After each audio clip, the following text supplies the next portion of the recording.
స్థానిక సంస్థల్లో కొంతమేర పల్లెల్లో వ్యతిరేకత ఉంది. దాన్ని కొంచెం మీరు దాన్ని చూడాలి, దాన్ని క్యాచ్ చేసుకోవాలి.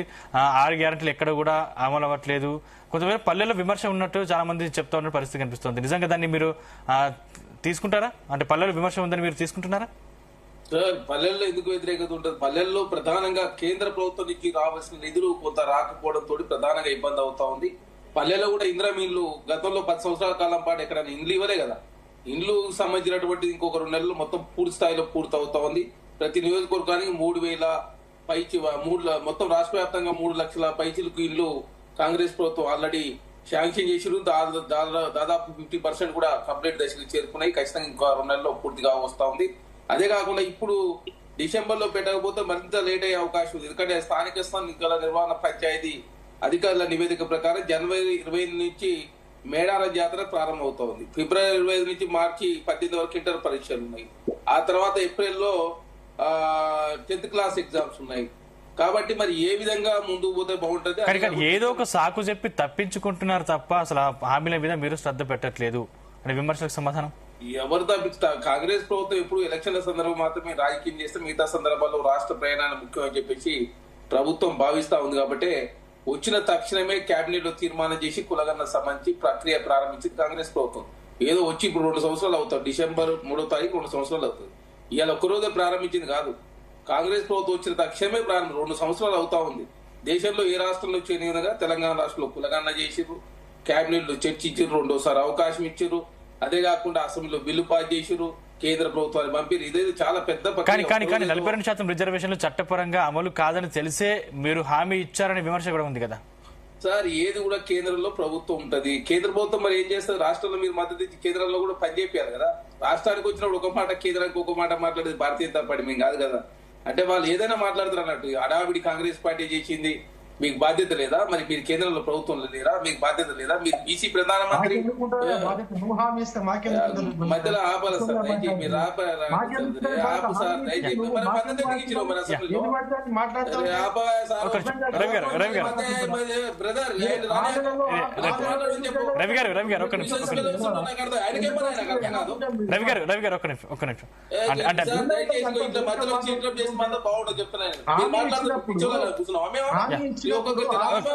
రవి గారు ఒక్క నిమిషం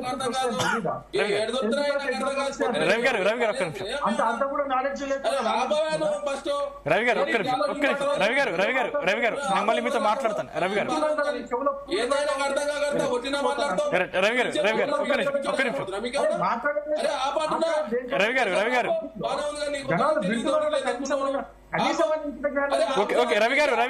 నేను మళ్ళీ మీతో మాట్లాడతాను.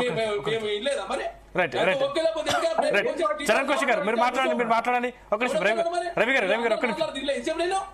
ఒక నిమిషం రవి గారు. చరణ్ కౌశిక్ గారు మీరు మాట్లాడండి దయచేసి మీరు మాట్లాడండి. చరణ్ కౌశిక్ గారు మాట్లాడండి. చెప్పండి మాట్లాడండి. చరణ్ కౌశిక్ గారు మాట్లాడండి. దయచేసి మధ్యలో వచ్చి ఇంటరప్ట్ చేస్తే మాత్రం ఊపునే ప్రసక్తి ఉండదు. ఎందుకంటే ఇప్పుడు జయరాజ్ గారు అన్న మాట్లాడుతున్నా, ఎనలిస్ట్ గారు రవికుమార్ గారు మాట్లాడుతున్నా, పల్లె రవికుమార్ మాట్లాడుతుంటే మేము పిచ్చోళ్ళ కనపడుతున్నాం. మాట్లాడండి చరణ్ కౌశిక్ గారు మాట్లాడండి. చరణ్ కౌశిక్ గారు మీరు మాట్లాడండి. రవి గారు ఒక్క నిమిషం. ఓకే రవి గారు ఒక్క నిమిషం. చరణ్ కౌశిక్ గారు ఓకే చరణ్ కౌశిక్ గారు మీరు మాట్లాడండి. మీరు మాట్లాడండి. హలో యాంకర్ గారు, దయచేసి ఇట్లాంటి వాళ్ళని కంట్రోల్ చేయాలి మీరంతా. మీరు మాట్లాడండి. దయచేసి మేమేమంటున్నాం, రాష్ట్రంలో మద్దతు ఇచ్చినాం, మరి ఎందుకు మద్దతు ఇచ్చారు? మరి మేమే మాట ఇచ్చినాం, మరి మద్దతు ఇవ్వకుంటే అయిపోయేది కదా. ఇప్పుడు చేయరు, మరి ప్రెస్ నోట్ రిలీజ్ చేయరు. మేము మద్దతు సవరించుకొని అయిపోదు కదా, మేము చూసుకుంటాం కదా. ఏంది మీరు చేసేది? అంటే భారతీయ జనతా పార్టీ ఓట్ల కోసం. కానీ మీరు జంతర్ మంతర్ వద్ద ధర్నా చేశారు. జంతర్ మంతర్ ధర్నా చేయకుండా మీరు పార్లమెంట్ లో తీర్మానం చేయాలనేది ఒక కాంగ్రెస్ పార్టీగా రాష్ట్ర ప్రభుత్వం చేయాల్సిన ప్రతి ప్రక్రియ పూర్తయింది. కేంద్రంలో ఉన్నటువంటి ఇప్పుడు పార్లమెంట్ సమావేశాలు కూడా ప్రారంభంగా పోతా ఉన్నాయి. ఖచ్చితంగా ఇండియా కూటమి కావచ్చు, కాంగ్రెస్ పార్టీ దాని మీద ఏ నిర్ణయం తీసుకొని చూడాలా. ఈ రోజు ప్రధానంగా కేబినెట్ లో ఏంటంటే గిగ్ వర్కర్ల సంబంధించి కావచ్చు, లోకల్ బాడీ సంబంధించి కావచ్చు, అదే కాకుండా అందశ్రీ గారు చనిపోయారు, వాళ్ళ స్మృతివనం కావచ్చు, వాళ్ళ కుమారుడికి జాబ్ కావచ్చు, ఇవన్నిటిపై చాలా చర్చ జరుగుతూ ఉంది. అరే తెలంగాణ రాష్ట్రంలో కొత్త ఆనాడు కేశవ్ గారు తెలంగాణ ఉద్యమకారు కావచ్చు, కవులు కళాకారులు చనిపోయి ఈనాడు ఇట్లా కనీసం పరామర్శించిన పాపాన్ని కూడా ఆనాడు పోలేదు. ఈనాడు తెలంగాణ రాష్ట్రంలో ఏ లక్ష్యాల కోసం తెలంగాణ రాష్ట్రం ఏర్పాటు చేస్తున్నామో, తెలంగాణ ఆకాంక్ష కోసం ఎవరైతే పనిచేసినటువంటి ఉద్యమకాలు చనిపోయినప్పుడు కావచ్చు, వారు గౌరవించుకునే సంప్రదాయంలో కాంగ్రెస్ పార్టీ ముందుకు పోతాం. దానిలో భాగంగా అందశ్రీ గారి కుటుంబాన్ని నిన్ననే, అదేవిధంగా సీఎం కుటుంబ సభ్యులు నిన్ననే పరామర్శించారు. ఈ రోజు కేబినెట్ లో వారి కుమారుడికి జాబ్ కావచ్చు, వారికి సంబంధించి శృతివనం కావచ్చు, వారి పేరు మీద ఏ విధంగా ఎలాంటి కార్యక్రమాలు చేస్తే ఇంకా భవిష్యత్ తరాలను వారు గుర్తు పెట్టుకుంటారు అని చెప్పి దానిలో భాగంగా ప్రభుత్వం ముందుకు పోతా ఉంది. అదే దానిలో భాగంగా ముఖ్యమంత్రి గారు అందశ్రీ గారు చనిపోయినప్పుడు వారి అంతిమయాత్రలో భాగస్వాములు అక్కడ స్థానిక సంస్థల గురించి మాట్లాడుకుందాం. కాంగ్రెస్ పార్టీగా మేము ఎలక్షన్ల సందర్భం మాత్రం ఎలక్షన్ మిగతా సందర్భంలో రాజకీయాలు చేసే ఉద్దేశం మాకు లేదు. రాష్ట్రం చాలా దీనమైన స్థితిలో ఆర్థికంగా చితికిపోయింది, అన్ని రకాలుగా చాలా ఇబ్బందులైన వాతావరణం ఉన్నది కాబట్టి అవన్నీ సవరించుకునే ప్రయత్నంలో ప్రభుత్వం ముందు పోతుంది. కేంద్రమేమో సహకారం ఉంది. ఇప్పుడు ఇలా చెప్తున్నారు 1000 కోట్లు ఇచ్చిన, ఎక్కడ 1000 కోట్లు ఇచ్చినో మరి తెలంగాణకు 1000 కోట్లు ఇస్తే తెలంగాణ పరిస్థితి ఎందుకు ఇంత అధ్వానం ఉంటుందో. మీరు బీహార్కి ఇచ్చారు, ఎలక్షన్ ఉన్నాయి కాబట్టి 59,000 కోట్లు ఇచ్చారు, మకానా పోర్ట్ ఇచ్చారు, ఈ భారీ ఇరిగేషన్ రాయలు ఇచ్చారు, ఎయిర్పోర్ట్ విస్తరణ నిధులు ఇచ్చారు. మొన్న వరల్డ్ బ్యాంక్ సంబంధించిన 14,000 కోట్ల రూపాయలు కూడా బీహార్కి ఇచ్చారు. ఎందుకు? మీరు ఎలక్షన్లు వస్తున్నాయి కాబట్టి బీహార్ లో గెలవాలి కాబట్టి బీహార్ లో మీరు తప్పుడు మార్గంలో భారతీయ జనతా పార్టీ ముందుకు పోతుంది. వాళ్ళు ఉచితాలకు వ్యతిరేకంగా ఉన్నారు. కర్ణాటకలో విపరీతం ఉచితాలు, బీహార్ లో, కర్ణాటకలో ఉచితాలకు వ్యతిరేకంగా ఉన్న భారతీయ జనతా పార్టీ ఢిల్లీకి పోతే విపరీతమైన ఉచితాలు, మధ్యప్రదేశ్ లో ఉచితాలు, మహారాష్ట్రలో ఉచితాలు, ఢిల్లీలో, బీహార్ లో. అదే కాకుండా ఇక్కడ సంబంధించి వచ్చినప్పుడు ఖచ్చితంగా భారతీయ జనతా పార్టీ అది ఎలక్షన్ కమిషన్ కావచ్చు, ఇటు ఉచితాలు కావచ్చు, ఆ 10,000 రూపాయలు సంబంధించి మహిళలకు సంబంధించిన పథకం విపరీతంగా ప్రధానంగా చరణ్ గారు అంటే 42% రిజర్వేషన్లు. చరణ్ గారు భారతీయ జనతా పార్టీ డెవలప్మెంట్ ఓట్ల పోతా ఉంటే ఓట్లకు రాదే. 42% రిజర్వేషన్లు బీసీలకు ఇవ్వాలని మీరు ప్రయత్నం చేస్తారు, కానీ అది కుదరలేదు. కాకపోతే చట్టబద్ధంగా కాకపోతే పార్టీ పార్టీ పరంగా ఇవ్వాలని మీరు నిర్ణయించారు, కానీ పార్టీ పరంగా దయచేసి ఎక్కడ కూడా పార్టీ పరంగా ఇవ్వాలని ఇస్తాడో నిర్ణయం తీసుకోలేదు. ఏ విధంగా ముందుకు పోతే బాగుంటది. ఎందుకంటే మేడారం జాతర వస్తా ఉంది, మధ్యలో ఇంటర్మీడియట్ ఎగ్జామ్స్ ఉన్నాయి, 10th క్లాస్ ఎగ్జామ్స్ ఉన్నాయి. అదే కాకుండా నవంబర్ చివరికి వచ్చాము, డిసెంబర్ లో తప్ప తర్వాత పెట్టలేము. అదే కాకుండా కేంద్రం నుంచి రావాల్సిన నిధులు రావడం లేదు.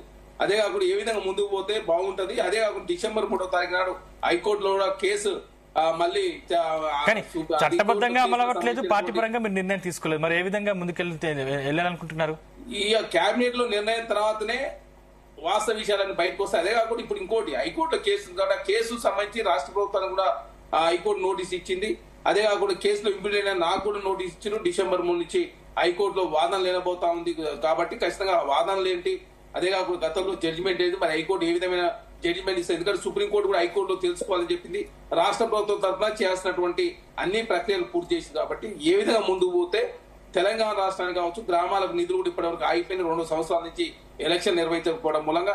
కాబట్టి ఇవన్నీ ఎట్లా ముందుకు పోతే బాగుంటుంది, ఏ విధంగా ముందుకు పోదాం అని చెప్పేసి కేబినెట్ లో చర్చిస్తా ఉన్నారు. ప్రధానంగా అందశ్రీ గారు కావచ్చు, గిరివర్కర్లు కావచ్చు, ఈ 2 అంశాలే ప్రధానంగా ఉండబోతా ఉన్నాయి. కాకపోతే 3వ అంశంగా ఖచ్చితంగా స్థానిక ఎన్నికలు కూడా పెడతామని చెప్పేసి గతంలో మనం మాట ఇచ్చినాం. కాబట్టి అది ఏ విధంగా ముందుకు పోవాలా, హైకోర్టు మాట ఇచ్చారు. ఇక్కడ హైకోర్టు ప్రజలకు కాదు, హైకోర్టు కూడా మాట ఇచ్చినాం.